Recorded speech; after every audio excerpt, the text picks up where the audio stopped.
I get to the second part of my KV-1S review, I just like to take a moment and explain the way I'm gonna be doing my tank reviews. So they're gonna be coming in 3 parts. The first part is gonna be a garage review, in which I'll show you the tank stats, module layouts, armor regimes, comparison to other tanks, etc.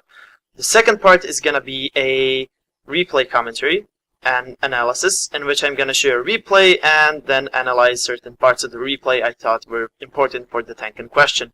The third part is gonna be a live commentary, in which I'm gonna show you a match I commentated while I was playing the match, to try to give you a feel for what it's like playing the tank and what I was thinking while playing the tank. So let's get started with the second part of the KV-1S review, the replay analysis. This is a replay of a match I had with the KV-1S on clip. In this replay I'm top tier, and I feel that the KV-1S does much better against higher tier tanks than most tier 6 tanks because of its high caliber gun. Having a 122mm gun at tier 6 really helps when you're fighting higher tier tanks. Although it really excels when it's top tier, because with that gun you can take off half the HP of any tier 6 tank, and it really magnifies the fear factor of the gun. In this replay I'm gonna be going down the middle route and advance to the middle west hill. I find that it's a really good idea to go there if you have a fast heavy tank. Mainly medium tanks are going around the west hill, because if you're slow and you go there, you're gonna get shot on the way. So if you're in a fast heavy, say the KV-1S or the VK45A, you can go there and be pretty sure you're gonna meet only medium tanks, and since you're heavy you can mop the floor with them. And you can see how fast the KV-1S is because me and the other KV-1S are first up the incline out of our team, and now I'm heading down the middle map. I find it's a good position to control the map because you can cover most routes except the east flank, and since they have a lot of tank destroyers, I don't expect them going down the east flank heavily. East flank, not flank. I see a T-150 here and take a snapshot actually hitting his track, so that shot hit exactly where it was aimed. I have a lot of luck like this in the KV-1S, taking snapshots, more than you expect from the gun accuracy stats. I take another shot at the T-150, bringing him down to 43% HP, and I'm bouncing some shots from tanks in the middle that are hitting my turret. So I decide, okay, I have full HP, I'll take another shot, finish the T-150. I get penetrated by the tanks shooting down the middle, and I decide to retreat. At this point I'm turning around and deciding it's best I advance the other side of the hill so the tanks in the middle map can't get shots at me. Also, I notice their KV-1S might go around the corner, in which case I can easily dispatch him. The other KV-1S follows me en route. I decide I'm gonna push up to the incline behind the hill because there's no enemy pushing around the west corner, and I move up to the little hill because I can hide my lower hull there, and that's usually a good spot to advance from the hill. I notice 2 Hellcats. They aren't shooting me yet, so I take a snapshot, unfortunately miss, and go to my position hiding my hull. You may notice a T-25 sneakily advancing through the middle map at this point, and I'll be going after him later. So I take another shot at the Hellcat, bring him down to only 24% HP, and you can see how much devastating effect the 122mm can have at tier 6. I load HE because the Hellcat has minuscule armor, and HE rounds in this gun have more than enough penetration to go through, and I can actually one-shot him if I'm lucky. He's pretty well hidden, but I have another lucky snapshot and penetrate his armor.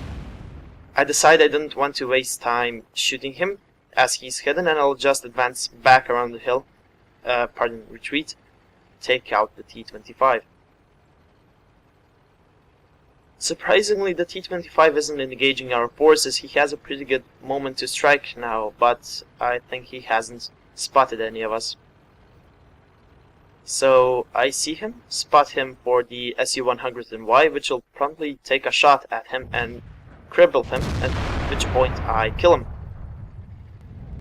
I notice a grill going around the corner, but he's dispatched, so I go back to engage the Hellcat that I left in cover. the other KV-1S held really well against the Hellcat. He probably didn't want to advance around his cover to get killed. So the Hellcat gets killed, and I decide to engage the Matilda. Because he's in a place I can shoot him and I can one-shot him. I do so and retreat back into cover. Usually you want to be careful pushing over this little hill because the enemies in base can shoot you. But I noticed they only have one RT and quite some tanks on the east flank, and I know there are two right below me, so they can't engage me, and I felt like there was little chance that the SU-100 was gonna shoot me. I noticed the east flank falling and moved back to help our tanks. Another really lucky snapshot at the KV-2. Although this is a replay, so the aiming circle is a little bit tighter than shown, it was still barely aimed, like I aimed for half a second and it hit square on. I feel like the KV-1S has a lot of accuracy on the move, and people underestimate how well it can do at hitting targets without aiming. I see a Churchill and the KV-1S, shoot the KV-1S because he's a bigger threat to me. I can't actually bounce his shell easily at the Churchills, and at this point I decided I didn't want to be trading damage with the Churchill from the hill, and I just ram him and finish him through the turret. Again, you can see how easy the penetration of the 122mm makes these kind of situations, because I can effortlessly kill tanks frontally without having to worry about shooting at weak spots. I decide to poke around the hill using my sixth sense to try and see if anyone can see me. After a few careful pokes, I am on low HP. After a few careful pokes, I decide I'm hidden and move up to shelter my tank behind the bushes. At this point, I'm just waiting for our KV-1S at the enemy base to spot the remaining enemies. Still being careful not to get spotted. Very wary of my presence. I see the RT. The SU-100, and I notice he's behind a rock, so I quickly push forward to close the gap between me and him. The RT is spotted, and I take a snapshot that's actually pretty well aimed, and I miss.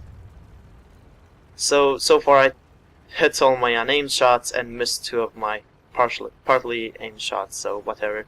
The SU-100 has his The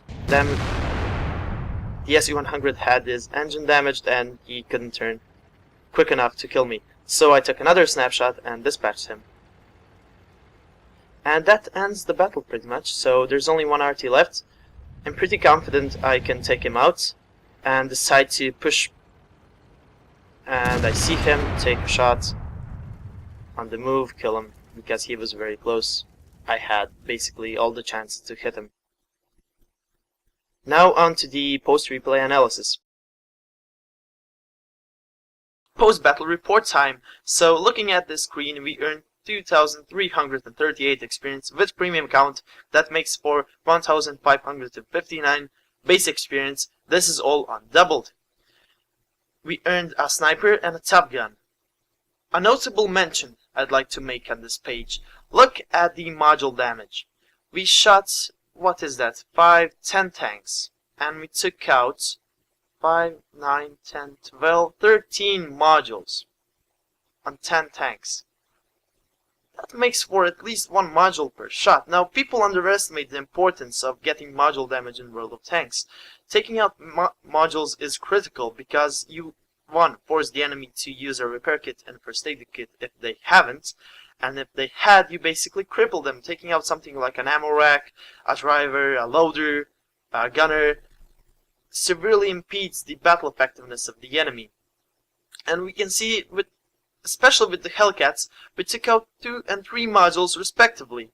The 3 modules were probably from an HE shot, which has even more capabilities of damaging modules. So that's why it's important to know when, how, and where to use HE against enemies, such as the Hellcats with low armor. Those Hellcats, even if we didn't kill them, would have been severely hindered in their battle effectiveness because they lost quite some important stuff. The other screen shows that we did 3,263 damage, almost more than the rest of the team combined.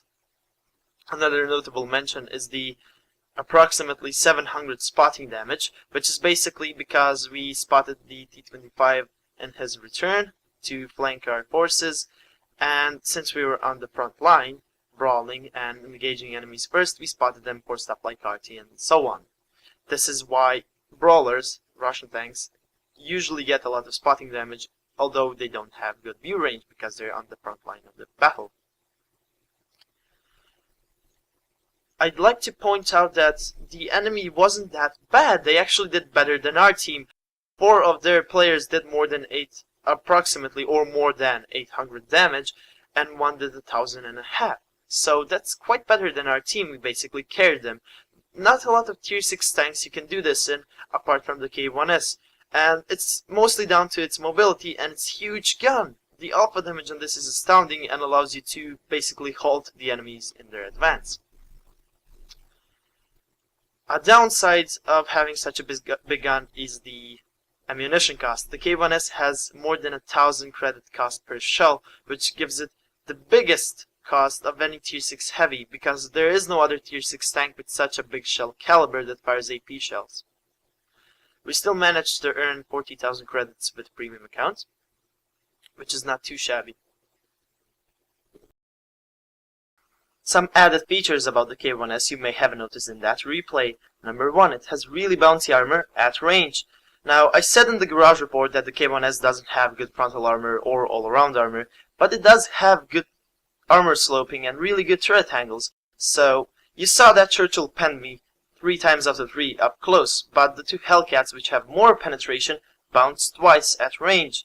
Unless a tank has really good accuracy, it's probably gonna hit well-angled slope or turret part of the KV-1S and bounce. The 2 Hellcats that could easily penetrate my front hull and front turret hit it at an extreme angle, and their shots naturally bounced. So this makes the KV-1S really good at engaging tanks at range. Unfortunately, its accuracy doesn't, so it's a bit of an unnecessary notion. Another thing you probably saw in the replay was the KV-1S's extreme accuracy on the move. Now, the gun is inaccurate, but for some reason, it hits a lot when not aimed.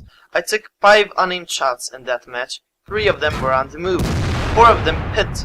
So, those shots were very unlikely to hit even with accurate tanks, and yet they hit square on with the D-25T, 122mm.